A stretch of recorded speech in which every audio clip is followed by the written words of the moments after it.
Été 2025, les Marocains résidant à l'étranger boycottent le Maroc, face à la flambée des prix et au désenchantement touristique. Là, je suis à Berkane, hier j'étais à Oujda et c'est mort. Il n'y a pas d'éméreux. Je trouve qu'il y en a très peu par rapport aux autres années. Les gars, vous voulez aller en Côte d'Azur, Portugal, Espagne, allez-y. Mais le Maroc, t'es obligé de venir au moins une fois dans l'année. Le Maroc fait face cet été à une chute spectaculaire de la fréquentation de ses ressortissants résidant à l'étranger, habituellement très nombreux à revenir au pays pendant la saison estivale. Selon les autorités portuaires, le trafic sur la ligne maritime Algésiras au Ceuta a chuté de 19,6% par rapport à l'an dernier. Le coût de ce retour annuel est devenu un véritable casse-tête pour les familles à revenus modestes. Billets d'avion et traversées en bateau affichent des tarifs exorbitants, auxquels s'ajoutent des frais de location et d'hébergement jugés excessifs.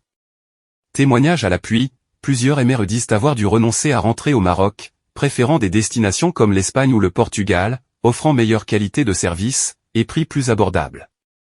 On nous demandait plus de 2500 € pour 4 billets depuis Paris, sans logement ni voiture. C'est devenu un luxe de revoir nos proches, explique un éméreux vivant en France. Un autre, installé en Espagne, confie, on a choisi le Portugal. Même budget, mais moins de stress et pas cette impression de se faire avoir à chaque instant. Un été sans affluence, dans plusieurs villes du royaume, les traditionnels embouteillages de voitures immatriculées à l'étranger ont cédé la place à des rues étonnamment calmes. L'absence de cette clientèle estivale interpelle aussi bien les professionnels du tourisme que la société civile.